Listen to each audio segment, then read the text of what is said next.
Hey, what's up, guys, and welcome back to Anime King. And today I'm going to be giving you part 4 of What If Naruto Was Ano's Voldigoad Reincarnation. Remember to get this one too 100 like as usual. Share this to all of your friends on your social media platform. And also, guys, don't forget to go ahead and check out the other channels. Yes, if you're new, I indeed have 4 more channels that I post what if on every single day for you guys to enjoy. All of the links will be down in the description for Anime King 2, Anime King 3, Anime Symbol, and Anime Prince. So go ahead and obliterate that red subscribe button and become a part of the Anime King family. And thank you for all of your help and your support. So without further ado or wasting more time, what do you say begin this new episode start? The intro.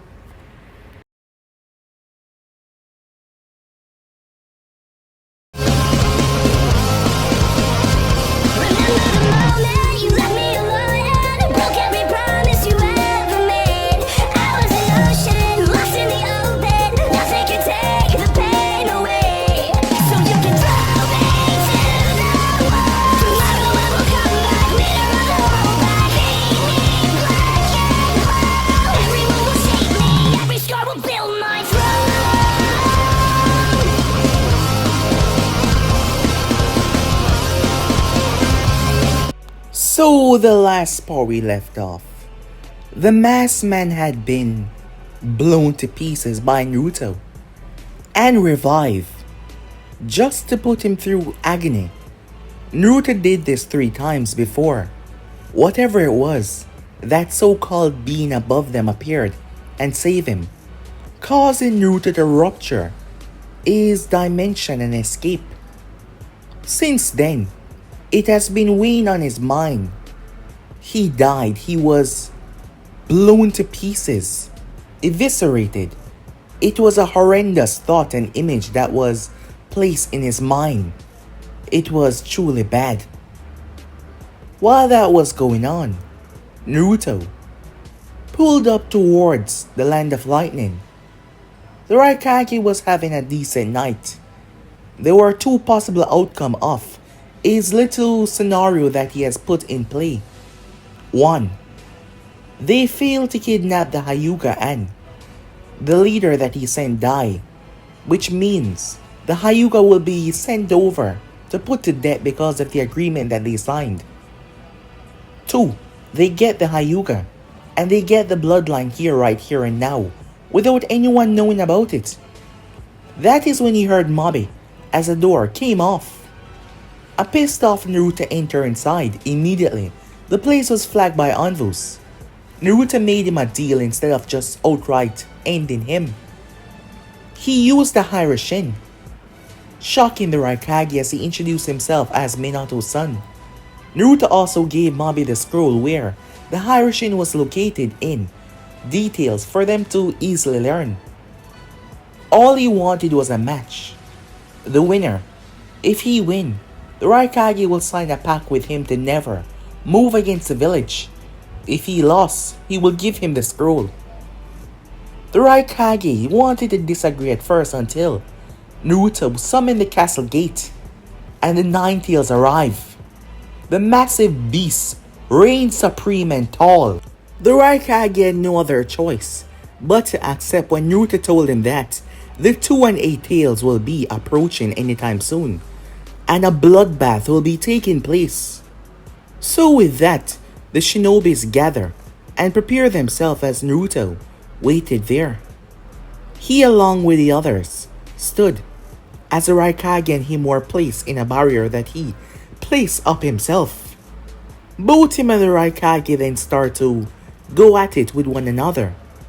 The Raikage was a force to be reckoned with, even though he started out small, just to show how immensely powerful he was.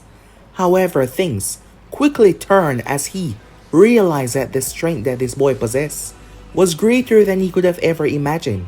Naruto proceeded to beat the living crap out of him, just to show him and the others that, well, they did not stand a chance.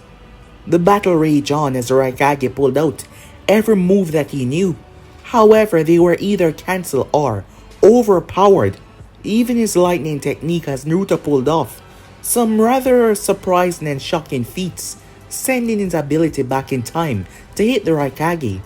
He brutalized the man until the Raikage could no longer stand as B, and the others tried to break in the barrier, realizing that if this continued, the Raikage was going to die. Naruto took him as he proceeded to teleport right towards Konoha. Arriving in the council room, Kushina was worried. Despite knowing everything about Naruto, she was worried as hell. Naruto was just gone.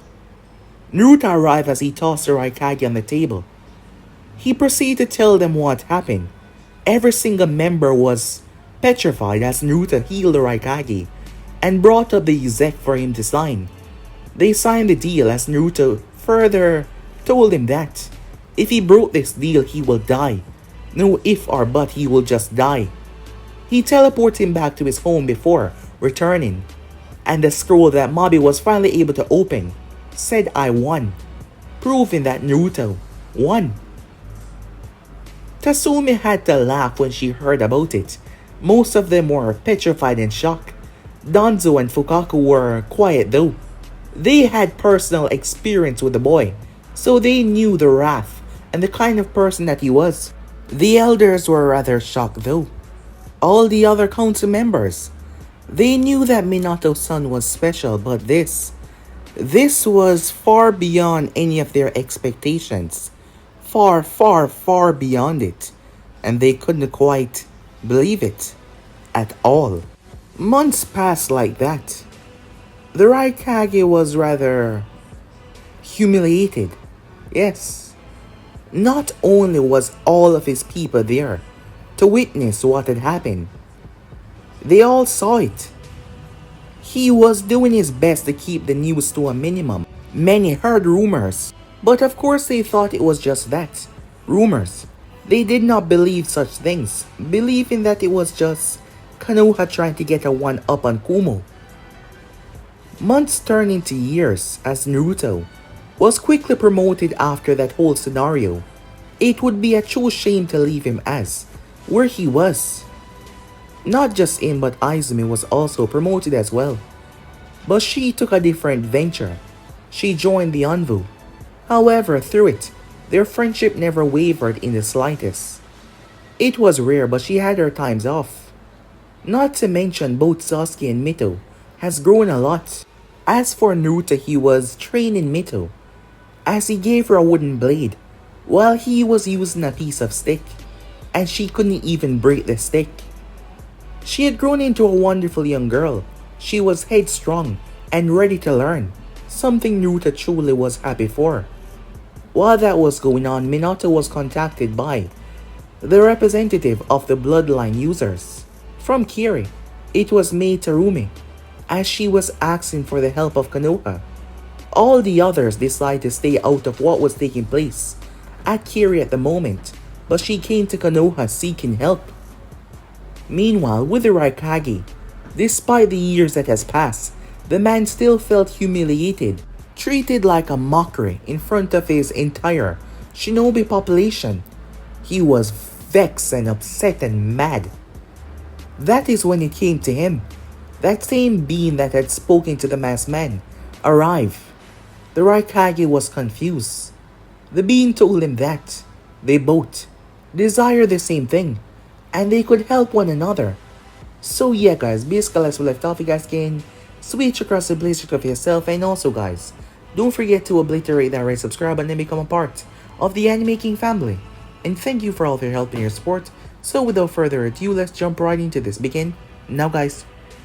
We begin this new episode at Kumo. The Raikage was seated in his office. The man was unusually quiet as he gazed out towards the horizon through the massive frame of windows. Now he understood. Now he understood why a child so young was so powerful. The Raikage was contacted by a being that was above this level of living, but even that being could not defeat this child by itself. That was the impression that he got. just from the way it spoke. The Raikage could not tell if it was male or female. Its voice did not give it away. Its frame was one of pure light and power. Whatever this was, it realized the situation that he was in and offered to aid him. It told him that he could remove that pact, that deal that he made with the child. It will do so in due time, but until then, it came for his word to fight alongside it, to defeat the so-called Naruto Namikaze. The Raikage would take anything in order to get his honor back. After all, he boasts about his impressive strength all the time, and yet a child had walked into the village and annihilate him. The thing was so humiliating that others did not believe it. Other nations believed that it was a lie because they couldn't fathom what they were hearing. Even his own ninja, despite knowing that he was their leader, he felt like they saw him as unworthy for his position. Yes, despite how his personal attitude related to most people, his whole demeanor had taken a shot from being humiliated and defeated by Naruto. Never in his wildest dreams could he ever imagine a child would do him like that. A child. To make matters worse, it was a child of Minato Namikaze, the only man that he could say was faster than him, which was not the case anymore, given that child had humiliated him. That is why he would do whatever it takes in order to get his honor back, because he himself felt disappointed in himself, greatly so. Time skip. At Konoha. Being a Jonin, Naruto was privy to a lot more things. Granted, he had a vast knowledge of a lot before becoming a Jonin, but excelling to the rank, he had a vast more knowledge of the in and outs of several things and also several people as well. Kakashi had been serving as a guide for Naruto after taking the rank of Jonin. Naruto did not know about the members of the interrogation department at all. Finding about it, he heard about someone that most people did not fully trust because of a stigma that was bonded to her. He was curious to meet this woman. He heard about the Forest of Death while he was a genin, but there was no reason for him to go there, so he never went there before. As Naruto gazed up at the gate, there was a lot of warning not to enter the location without proper supervision, especially for those who were tuning in below. However, Naruto simply hopped over the fence as he stepped inside. The moment he did, he started to hear noises from all around. There were countless animals in the forest. However, they made their noises, but they did not dare attack him. Naruto's body was producing a feeling what is known as alpha. He was not purposely doing this, it was his magical ability. Yes, even while suppressed, heavily so, animals look towards certain figures of their pack or group as the leader, and that instinct was leaking from Naruto towards the bears and all the others in here, so they did not move against him. As Naruto started the search for the girl inside, his senses picked up on someone. He was told this was where she was often seen. She trained a lot inside of here. Naruto approached closer and closer when he heard something. He reached into the sky and grabbed the kunai. As he held on to it, she appeared behind him. Well, aren't you the fast one?" she said, whispering into his ear. "Would you mind telling me what someone like you is doing in a place like this?" As Naruto did not turn around, "I'm actually looking for you," he said. "Well now, what would a kitty like you be looking for me for?" she said. "Our age is not that different. Yes, you're slightly older, but I don't think that it warrant the kitty comment," he said to her.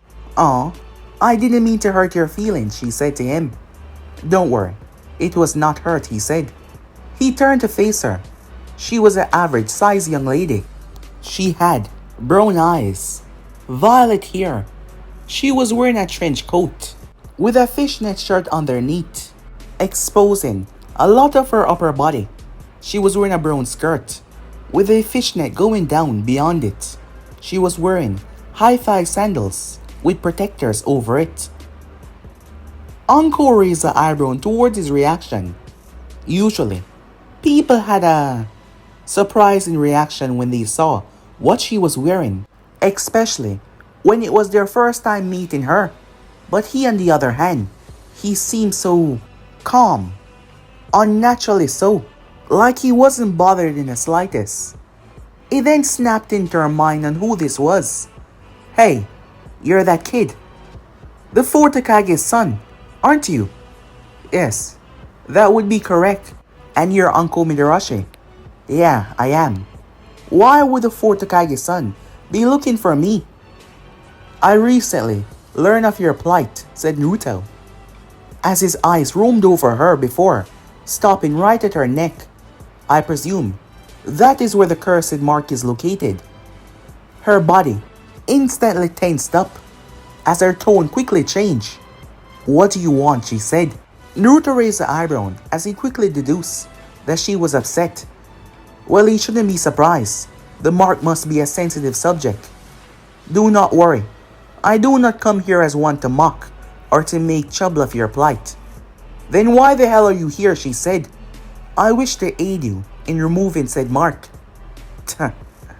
Don't make me laugh, she said, looking at him. Jiraiya of the Sannin and the fourth Hokage himself, your father, tried to remove this. However, this mark is stuck with me, bonded to me for some time now, and there was a big chance that I would die in the procedure.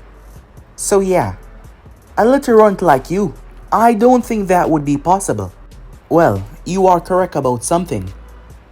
My godfather and father are excellently skilled in the art of Fuinjutsu, but that is not what I'm going to use to remove your mark.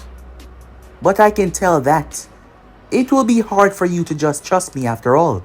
By your views, I'm just a child that doesn't know anything, and I might risk your life. Exactly, Uncle said. Well then, why don't we make a bet?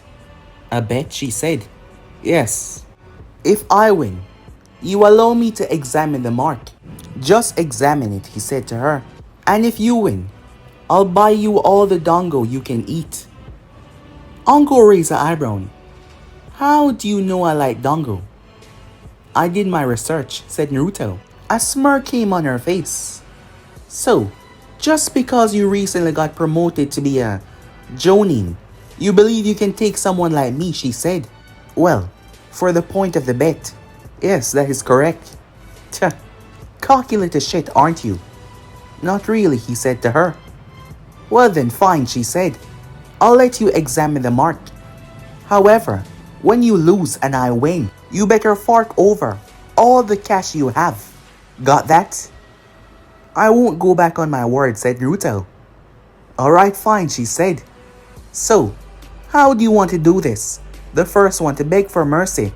Whatever understanding of defeat that comes to your mind, Naruto said. Alright, fine, she said, jumping away. Don't go crying to your daddy when I defeat you. Remember, you're the one that asked for this. Don't worry, I won't, said Naruto. As Anko had a smile. Alright, begin, Zorodito, said Naruto. Anko sped off only to stop right in a magical circle that appeared. Before she could move, red chains shoot out of the circle and wrapped around her arms. They pull her down to the ground. They fuse into her skin and vanish.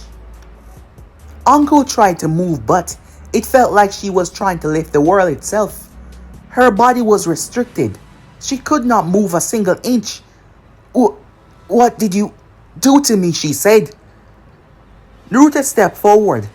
I believe I won, he said to her. That's not possible, Anko said, struggling to move. Naruto stood there for the next 5 minutes until Anko finally relented. Shit, I lost. Naruto snapped his finger, freeing her. She fell back on her butt. She was sweaty. She had been struggling to free herself. Despite reinforcing herself with chakra, she still couldn't move. She looked up at him.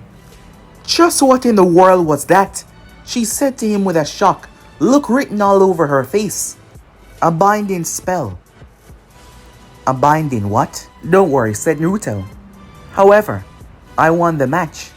Can I see the mark?" Anko glared at him.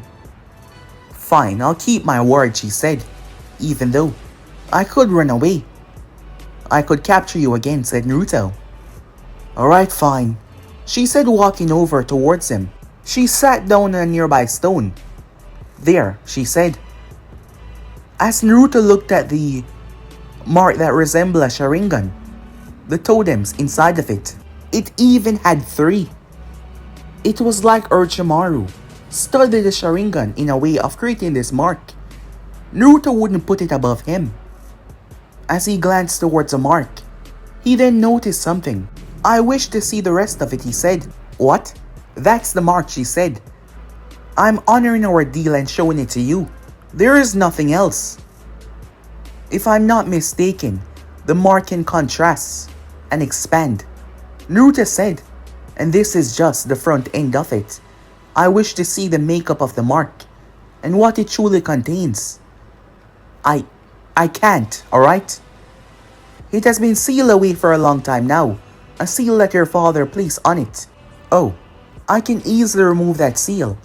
I'm just asking for your permission to see the rest of it, said Naruto. Wait, you can? Yes, and I can apply the same seal once I'm done. Anko gazed towards the boy. He said what he was saying with such nonchalance. Not to mention, it was kind of embarrassing that he defeated her in just a few seconds. She couldn't afford for anyone to find out about that. And he was just a kid. Yes, he was just few years younger than her, but still, he was a kid, despite being taller than her. She gazed towards him for a long minute. If you just want to see the mark, what is your intentions? Well, I'm hoping that when I explain everything to you, you will allow me to remove it for you. I also have other interests, he said. Her gaze narrowed. Other interests? Yes, I wish to learn more about this mark. I've come across a lot of Fuinjutsu, but I've never come across one like this before, and I've read a lot of books, said Naruto. I've came across sealings and different types, but this is unique. This is not just any sealing mark. If that was the case, my father would have removed it a long time ago. There is something keeping it together, something that is even hidden from my father, despite his expertise. And I think I might have an idea what exactly it is. If the Hokage doesn't, how would you? What can I say? I have good eyes. Anko blinked in shock and confusion when she saw the pattern in his eyes. She was struggling to try and trust him. What if he could remove it? What if he could remove this stain off of her? But what if he can't? She looked towards him. She's bring up her hope so much time, and always, it always came back down, and she was always disappointed.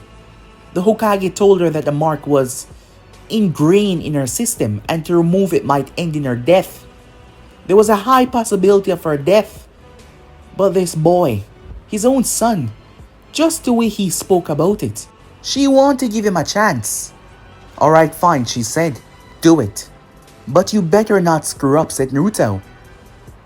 I need something else from you, said Naruto. What? She asked. She was feeling rather cornered. For you to remove your shirt. Oh, what? She said to him. From my inspections, the mark is rather large.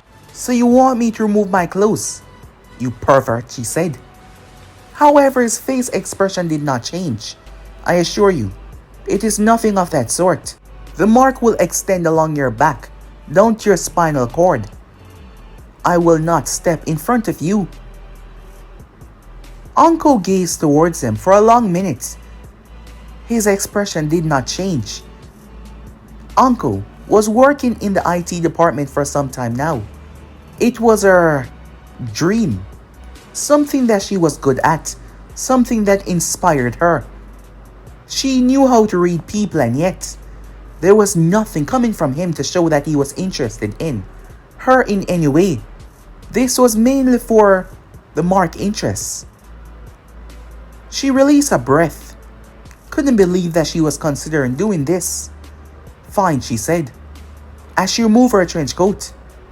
Before she lifted up the fishnet shirt that she was wearing, she used the trench coat to cover her chest. As Naruto raised his hand, "This might sting slightly," he said. "Ow," said Anko.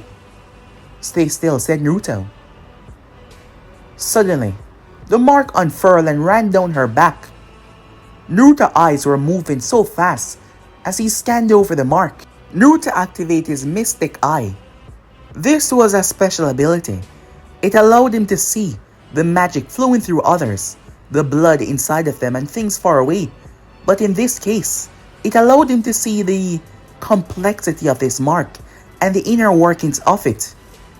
He was able to see it. Now he understood why his father could not find out why it could not be removed. Orochimaru, despite what kind of man he was, Naruto had to give him props. The man was a genius. For him to be able to do this by himself, he had to give him props. Anko felt the mark retracted as Naruto applied the seal over it. She turned towards him as he was standing there. "What's with that look on your face?" she said, as she turned her head but not her body as she started to place her clothing back on. "I do not know if I should tell you what I discover. It might anger you. However, I have no doubt that you're interested now because I said that." "Hell yeah, I am," she said. "What the hell did you find?" "Well, apparently, the reason why my father could not remove this mark was Orochimaru. He placed a piece of his soul inside of the mark. Something that my father wouldn't be able to detect by any chakra sensory ability or any chakra detection seal. The soul is a very complex part of the human makeup. He was able to ingrain it inside of your seal, to use it as a way to revive himself perhaps, or even take control of you. But your continuously resistance to fight him off has prevented that in every way possible." Naruto glanced up when he did not hear an outburst. Anko looked sick. She keeled over to the side as she started to puke. She had to. The image, the vile, disgusting thought that that man had placed a piece of him inside of her. To know that she was stuck with him for the rest of her entire life, it brought vile in her throat. Anko was not only a student of Orochimaru, she loved him. Yes, it might seem weird to many, but she loved him in every single way possible. She lost her parents in the war, and she was just another run-of-the-mill orphan, but he saw something inside of her. He treated her like she was special after she lost everything. So of course she developed feelings for her teacher. However, he used those feelings to twist and guide her down a path that she couldn't recover from, and now she was stuck with him. And to hear that he was now a part of her, traumatic memories came back. As she remembered being all alone for days upon days, suffering through the process of the curse mark being placed on her, him using her as a pawn, and now he was a part of her.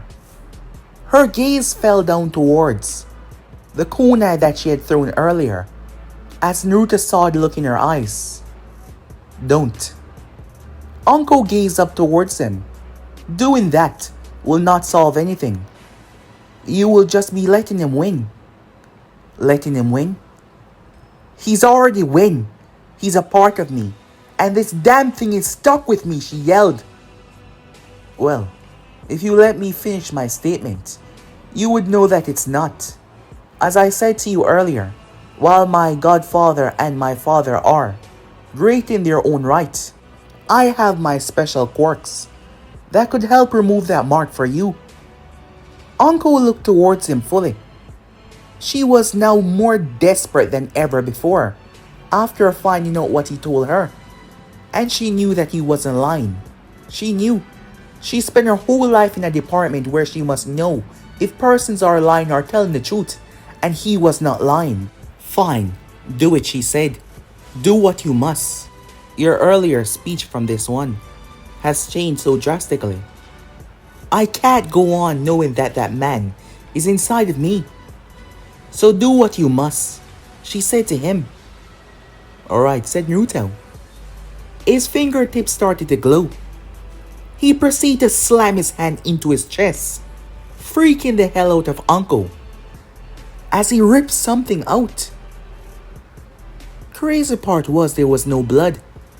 What the hell did you do? She yelled at him. It's alright, said Naruto. I'm implanting a piece of my source inside of you. It is similar to what he does, but unlike his soul, this is my source. I need to go at the root of the problem, he said to her. So all you need to do is to relax. Calm down, he said, and try not to agitate yourself. It might cause some discomfort.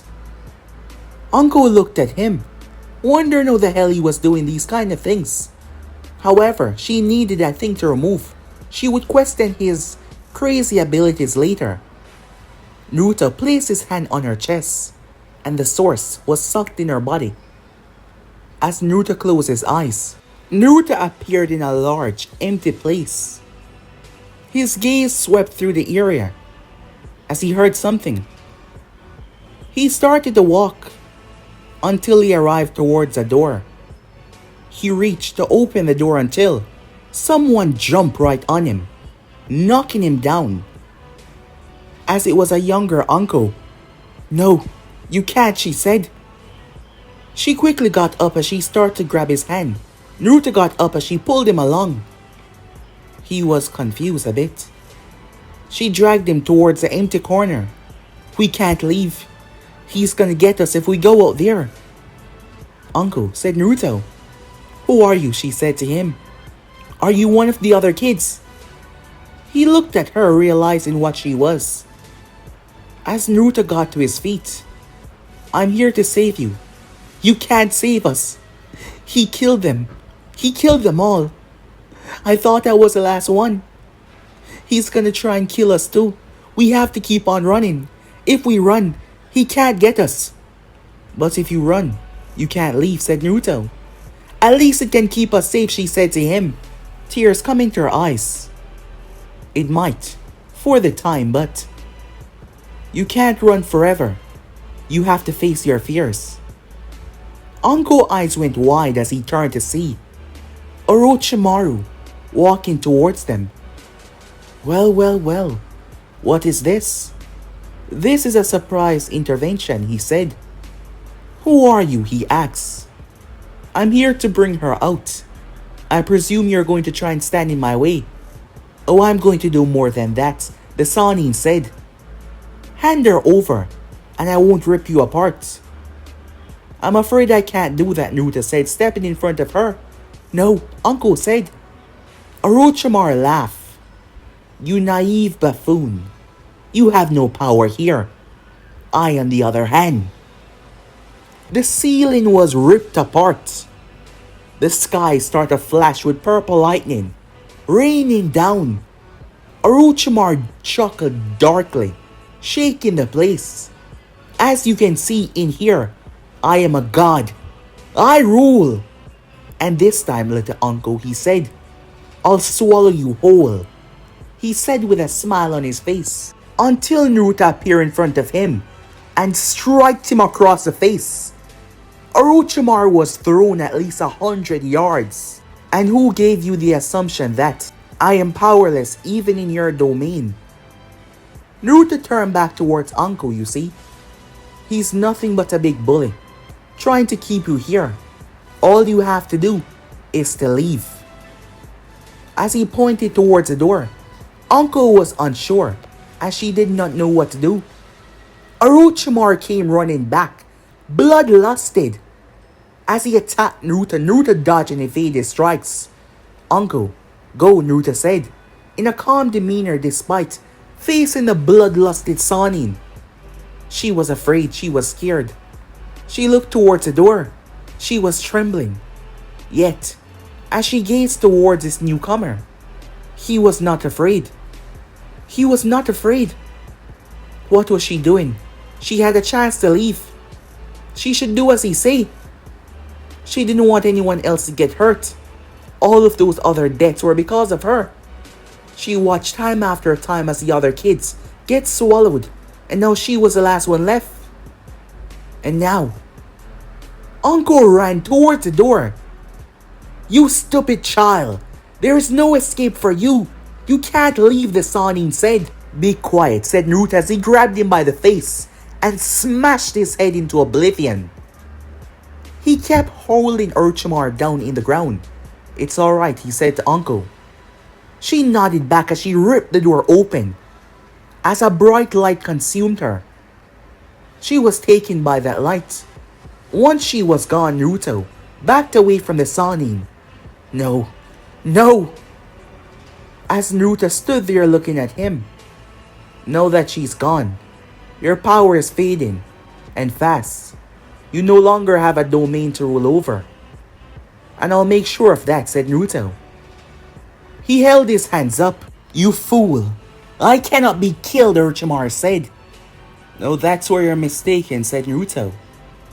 There is nothing in this world that I cannot destroy. And you're nothing but a parasite, a lowly corrosive virus, and I'll wipe you away. Naruto's hands started to glow red. As he activated his destruction magic, the Sanin started to run, as he could feel his very essence being eviscerated. No, he said as he spun around, this can't be possible. You can't destroy my soul! Orochimaru screamed as he was caught up. His entire existence inside of her was wiped away. Meanwhile, a distance away from the hidden leaf, Orochimaru of the Sanin came to a stop as he suddenly gripped his chest. Cold sweat started to gather on the Sanin's face. His legs started to tremble. He felt off, like a part of him was erased a moment ago. He had no idea what the hell just happened, never feeling a feeling like this ever before in his entire life. Meanwhile, back at the hidden leaf, Anko opened her eyes as Naruto took a step back. Anko looked down towards a kunai. On the ground, she slowly reached for it and held it up using the reflective properties. She couldn't believe it. She was shocked. She couldn't understand this. She couldn't believe it. It was, you see, said Naruto.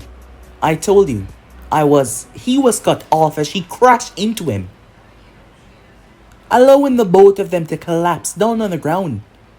She wrapped her arms around him and cried, something that people has never seen her done. The strong, proud Anko cried into his chest. She cried for a long while, cried and cried until she couldn't cry anymore, as Naruto lay there. He rested his hand on her back in a gesture to cheer her up. As she finally pulled back, she wiped her face. You did it, she said. Time skip. Naruto arrived at the office. The secretary informed him that his father was in a meeting at the moment. He's been in a meeting for some time now. Naruto could wait, so he sat down. It didn't take too long as a few minutes passed. A rather extremely attractive burgundy-haired woman exited the office. She saw Naruto and gave him a smile as she left with two people. Naruto watched them leave. His father saw him and motioned for him to come inside as Naruto locked the door. I was just about to call you, said Minato. Before that, said Naruto, I went to pay Uncle Midarashi a visit. Minato turned towards him. What did you do? He said. I was able to find out The reason why you could not remove the seal from her. You did? What is it? He asks. Orochimaru. Despite the things he have done, I must commend him on his genius. He was able to fragment a piece of his soul and place it in the mark. Something that you would have never found. A piece of his soul? You're telling me that he's dabbling in the human soul, going beyond normal jutsus. Yes, he seemed to have reached quite the distance, said Naruto. This is bad. So what does this mean for her? Do not worry, said Naruto. I was able to remove it. You removed the mark. He said, looking at Naruto. Correct. She's off right now speaking to her friends. She seemed quite excited. It was a true stain on her reputation and her personal and mental state. I should have known. If anyone would have been able to do something about that, given the complex seal that I could not remove, it would have been you, said Minato. The man looked extremely proud. Well, what can I say?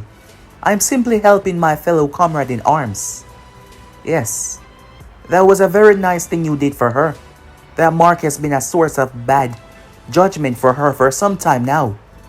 I know, said Naruto. So, there is something that you were calling me for. Yes, we'll discuss the rest of that later, said Minato. I presume you saw that woman that just left. Correct, said Naruto. Her name is Mei Terumi. She's the current leader of the Bloodline faction in Kiri, the rebellion forces that you informed me about. The war that we spoke about some time ago, it is still plaguing them. Unfortunately, yes. You never went into exact details about that. Would you mind, said Naruto. Of course not, said Minato. It started with the third Mizukage, I'm afraid. Kiri has always been divided into two sections. The bloodline users and the non-bloodline users. Well, three. There was the faction that fought with Kiri in the first war, and they relocated the island. People treated them like they were, well, not full right citizens. They even had them fight in their graduation exam. You say fight, like it's more than that. Yes, I'm afraid so. It was to the death. They had children fight. Yes, to weed out the best of their age group. Because of their low citizen right, Minato said. The third Mizukage was not a good man, in any sense of the word. He was the worst. He's twisted that village into something dark. However, there was a group that fought back against him. But during that time, there were certain bloodline users.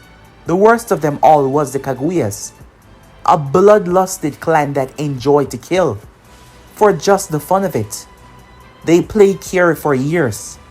Their whole existence was to bring destruction. They even went up against the village. They had to join forces as they eviscerate the Kaguyas down to the last one of them.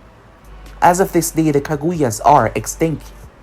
Because of that, there was a stigma of all the bloodline clans, which caused many to develop a great hatred for them. Some has put that behind them, but some still have this hatred to this day. The bloodline users realized that things was getting worse and worse until their fourth Mizukage, who had taken the reins. His name was Yagura. He used to be a reasonable man. A man that understand the life of his shinobis. A man that pledged to do right by them. But now he's turned. He does not seem to care about the ramification of what is going on, which is leading the faction of death. For the bloodline users, countless of them has fallen in battle, so they decided to join forces to keep their people alive. It has been going on for some time now. No one really knows what happened to Yagura or why he just switched like this. He's barely seen, always hidden away in his office. However, the bloodline faction believe that by putting an end to him, they can appoint someone better. Someone that would understand both sides. someone that would recover the village. May has spoken to countless others within the village that does not possess a bloodline. They also want it to be over, but there are some that want the bloodlines to be eviscerated. Because of this stigma, certain clans, such as the Yuki clan, has been wiped out. Children being killed because they suddenly activate their bloodline on an unfortunate day. That is why she was here. Naruto looked at him. Given the past relation between Kiri and the other nations, she came to you, said Naruto. Yes, that is how bad it has become. No one wishes to entertain anything that is going on. Most believe that Yagra has lost his mind and that he's become mad. Despite everything, he still has a great force under his belt to lash out at anyone that tried to intervene. That is why even their former allies have disbanded away from them. And if something is not done soon, the village will plunder eventually. Things are not going their way. Missions are not being sent their way. They're struggling really bad. So that is why she was here. So they wish for your assistance despite the former allegation between the two nations. And now you're in a position where you can ask for more than any other nation has ever required in terms of aiding them. Yes, said Minato. But you're not going to do that, said Naruto. Because you're not like those other leaders who will try to take advantage. But I presume that you put it in the fine works that this new motive will lead to a better understanding and partnership between both villages, and also benefit Konoha greatly as well, but not anything to run them into the ground. Minato was silent. Is something wrong, said Naruto. No, it's just... It always amazed me how smart you are, said Minato. Well, said Naruto, do you believe that mom would be able to interject in this aiding helping ship because of the past affliction between her clan and those three nations? Exactly, said Naruto. It might be a problem for her, but it's been a long time. And given your past action in Kumo, I believe that she has come to understand the past and move beyond it. It might help that she was just a young girl when she was brought to this village before the destruction of her clan. Well, things are different now, said Naruto. And I can tell, just by seeing her once, that Mei Terumi has a good character. Yes, she does. She's also a very smart woman as well. Incredibly so. Easy now, said Naruto. Wouldn't want to give mom 2 reasons to end their life. As the both of them chuckle, you're probably right, said Minato. Maybe she can hear me from even here, or sense it. Well, given the fact the moment I bought Mito ice cream she knew. You're probably right, said Naruto as the both of them had a sweat drop running down their face. But it was all for a joke. Naruto knew that his parents love each other. That was a love that was beyond most that this world has to show for what is love. In terms of aid, said Minato, I want you to go along with them to show my full support by having you there representing me, Minato said.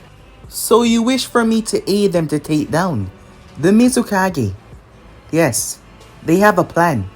However, they are severely lacking in manpower compared to the Mizukage and his ruling. Well, I can make up for that, said Naruto. Yes, and I want you to do a public support, Minato said.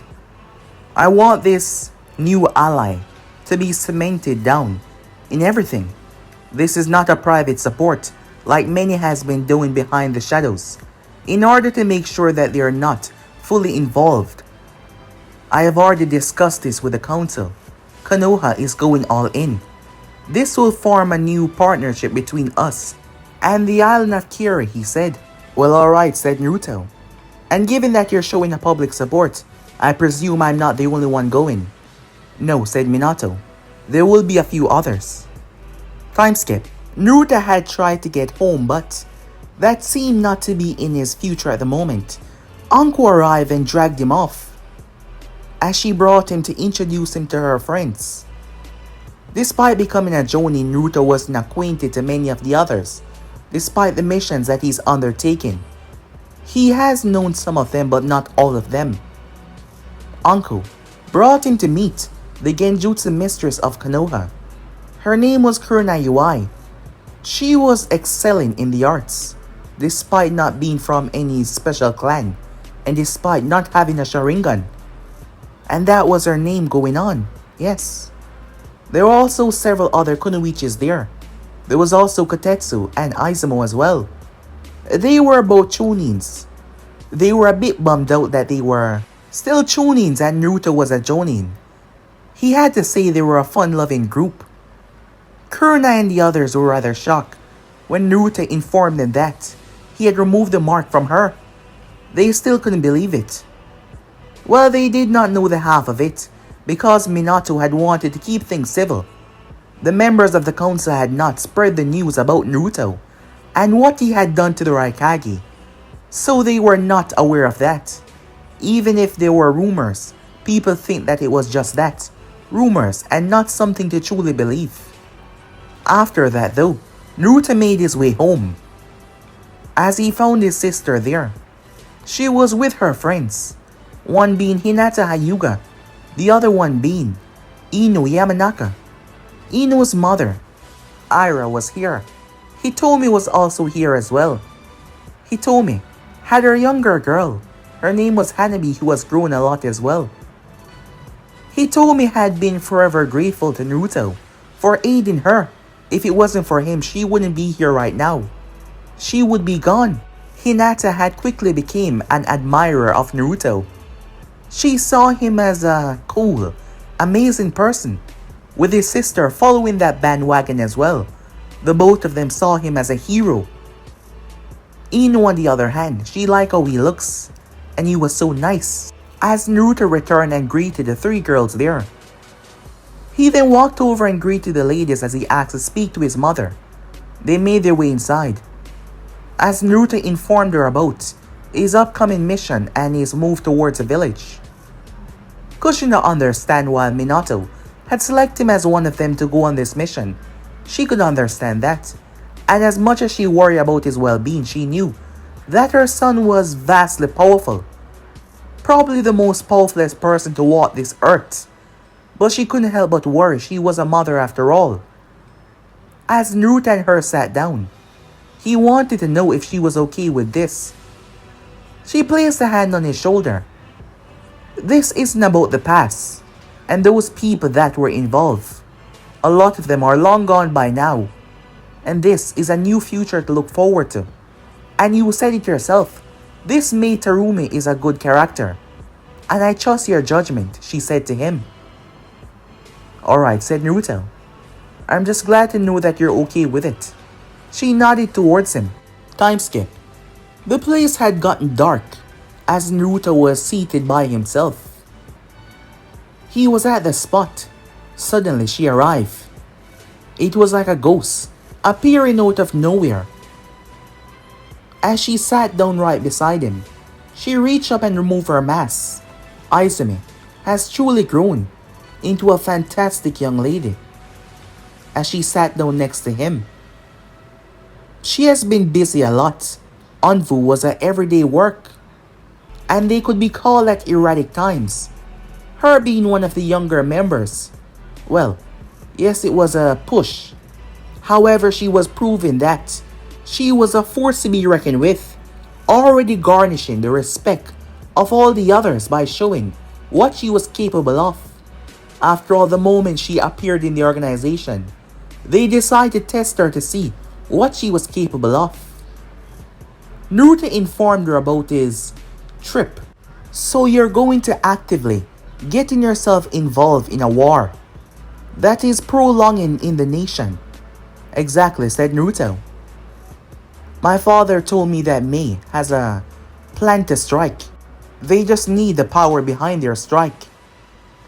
After all, from what my father informed me about, Yagra is a perfect Jinchuriki.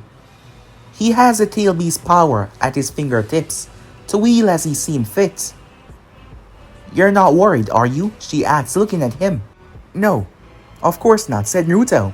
I just wonder what would this move do for the foundation of the hidden leaf. Will it decrease or gain more enemies? It will probably gain more enemies. We have been growing a lot. Not to mention, when you went directly after the Raikage, despite most believing that it was just hoax or rumors. Kumo resent us now. If it wasn't for the pact that you signed, I believe that the other ninjas would be trying to attack us. Not to mention the pact that your father signed as well. Yes, you're right. And there is still the hidden stone. What are you thinking, she said. Why do you presume I'm thinking about anything? The way you're talking about this. Don't tell me you're gonna try to pull one of those stunts and go after the Tishikage. No, said Naruto. I made a promise to my father that I would not do anything without consulting him. And I don't think that starting something without the motive for them to start it first would be a good idea for our reputation. It would seem like we're the bullies. Yes, you're right.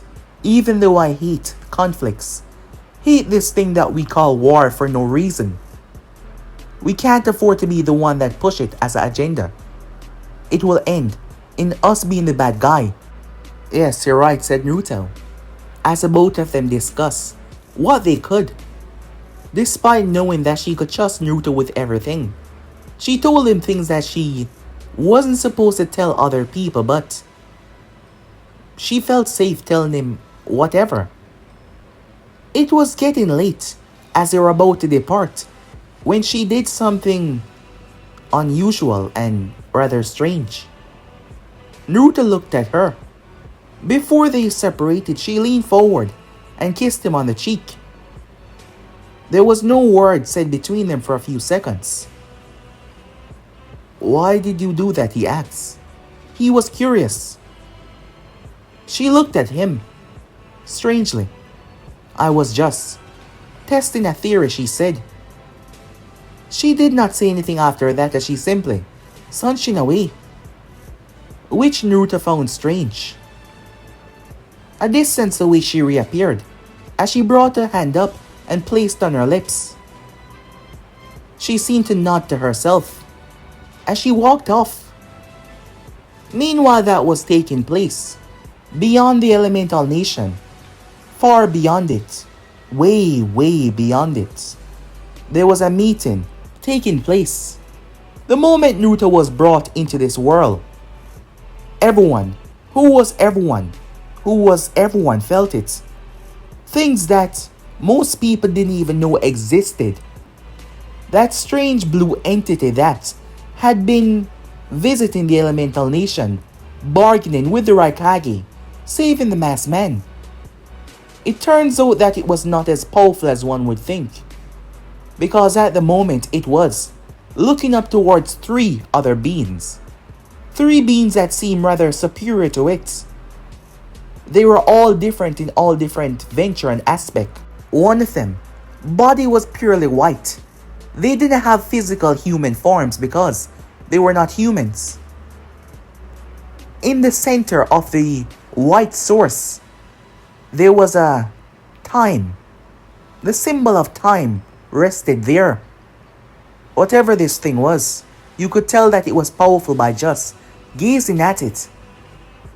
The one in the center, it was golden, like a light of pure gold, to bask and praise outwards. It had this source of immense power. Its source was similar to what Naruto had taken out of himself and put into Anko, to show that these beings were greatly, godly powerful. It had a strange symbol that resembled an eye inside of the source. One single eye like a cyclops, and the last one standing to the other side. It was teal in color. Yes, teal. Resembling a bit of blue and green mixed together. Teal. It, on the other hand, did not have any symbol. And it was different from the others in several ways. The being that had a human form, but no mouth, no face, no hair, no anything that resembled a human, just the stature, his body looking like it was made up of thousands of stars inside of him. The one that was able to visit the elemental nation. Speak. The symbol of time said.